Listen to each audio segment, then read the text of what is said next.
ಕಳೆದ 2 ವರ್ಷಗಳಿಂದ ಸಾಮಾಜಿಕ ಜಾಲತಾಣದ ಮೂಲಕ ರಕ್ತದಾನದ ಸೇವೆಯಲ್ಲಿ ತೊಡಗಿಸಿಕೊಂಡಿದ್ದ ವಿರಾಜಪೇಟೆಯ ಹ್ಯುಮ್ಯಾನಿಟಿ ಟ್ರಸ್ಟ್ ಇದೇ ಮೊದಲ ಬಾರಿಗೆ ಫೆಬ್ರವರಿ 24ರಂದು ಬೃಹತ್ ರಕ್ತದಾನ ಶಿಬಿರವನ್ನು ಆಯೋಜಿಸಿದೆ. ಶಿಬಿರವು ವಿರಾಜಪೇಟೆಯ ದೊಡ್ಡಟ್ಟಿ ಚೌಕಿಯ ಶ್ರೀಕೃಷ್ಣ ಕಂಫರ್ಟ್ಸ್ನಲ್ಲಿ ಅಂದು ಬೆಳಗ್ಗೆ 9ರಿಂದ ಅಪರಾಹ್ನ 3 ಗಂಟೆಯವರೆಗೆ ನಡೆಯಲಿದೆ ಎಂದು ಟ್ರಸ್ಟ್ ಅಧ್ಯಕ್ಷ ಶಫಿ ಅಹಮದ್ ಮಾಹಿತಿ ನೀಡಿದ್ದಾರೆ. ಕೊಡಗು ಜಿಲ್ಲಾಸ್ಪತ್ರೆ, ರಕ್ತನಿಧಿ ಕೇಂದ್ರ ಮತ್ತು ಜೀವಧಾರ ರಕ್ತನಿಧಿ ಕೇಂದ್ರದ ಸಹಯೋಗದಲ್ಲಿ ನಡೆಯಲಿರುವ ಶಿಬಿರದಲ್ಲಿ ಮಹಿಳಾ ರಕ್ತದಾನಿಗಳಿಗೆ ಪ್ರತ್ಯೇಕ ವ್ಯವಸ್ಥೆ ಕಲ್ಪಿಸಲಾಗಿದೆ. ಅದೇ ದಿನ ಹ್ಯುಮ್ಯಾನಿಟಿ ಟ್ರಸ್ಟ್ನ ಉದ್ಘಾಟನಾ ಕಾರ್ಯಕ್ರಮವನ್ನು ಆಯೋಜಿಸಲಾಗಿದೆ ಎಂದು ಶಫಿ ಹೇಳಿದರು. ಸಾಮಾಜಿಕ ಸೇವೆಯ ಉದ್ದೇಶದಿಂದ ಸ್ಥಾಪನೆಯಾಗಿರುವ ಟ್ರಸ್ಟ್ ಅನ್ನು ಈಗಾಗಲೇ ನೋಂದಾಯಿಸಲಾಗಿದೆ. ಬೃಹತ್ ರಕ್ತದಾನ ಶಿಬಿರದಲ್ಲಿ ಹೆಚ್ಚಿನ ಸಾರ್ವಜನಿಕರು ಪಾಲ್ಗೊಳ್ಳುವ ಮೂಲಕ ಜೀವಗಳನ್ನು ಉಳಿಸುವ ಸೇವೆಯಲ್ಲಿ ತೊಡಗಿಸಿಕೊಳ್ಳಬೇಕೆಂದು ಅವರು ಕೋರಿದರು.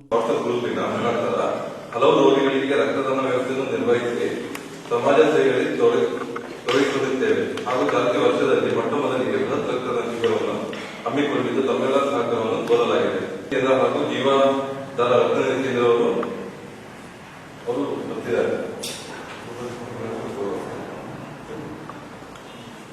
ರಕ್ತದಾನಿಗಳಿಗೆ ಪ್ರತ್ಯೇಕ ವ್ಯವಸ್ಥೆ ಇರುತ್ತದೆ. ನಾವು ಸತತ 2 ವರ್ಷದಿಂದ ವಾಟ್ಸ್ಆಪ್ ಗ್ರೂಪಿನ ಮೂಲಕ ಈ ಒಂದು ಸಮಾಜ ಸೇವೆಯಲ್ಲಿ ತೊಡಗಿಸಿಕೊಂಡಿದ್ದೇವೆ. ಈ ಕೊರೋನಾ ಬಂದ ಕಾರಣ ನಮಗೆ ರಕ್ತದ ವ್ಯವಸ್ಥೆ ಮೈಸೂರು ಹಾಗೂ ಮಡಿಕೇರಿಯಲ್ಲಿ ತುಂಬಾ ಕಷ್ಟಕರ ಆಗಿರುವುದರಿಂದ ನಾವು ನಮ್ಮ ಹ್ಯುಮ್ಯಾನಿಟಿ ಟ್ರಸ್ಟ್ ವತಿಯಿಂದ ಈ ಒಂದು ರಕ್ತದಾನ ಶಿಬಿರವನ್ನು ಏರ್ಪಡಿಸಿದ್ದೇವೆ. ಇದಕ್ಕೆ ನಮ್ಮ ಕೊಡಗಿನ ಜನತೆ ಹಾಗೂ ರಾಜ್ಯದ ನಗರ ಜನತೆಯ ಸರ್ವ ಬೆಂಬಲ ಬೇಕು ಅಂತೇಳಿ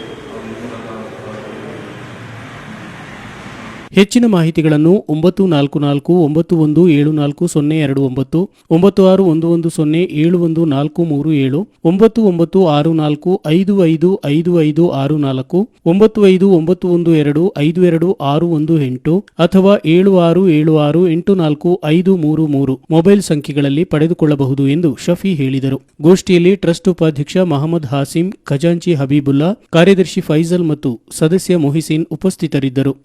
ಚಿತ್ತಾರ ನ್ಯೂಸ್ ರೂಮ್, ಮಡಿಕೇರಿ.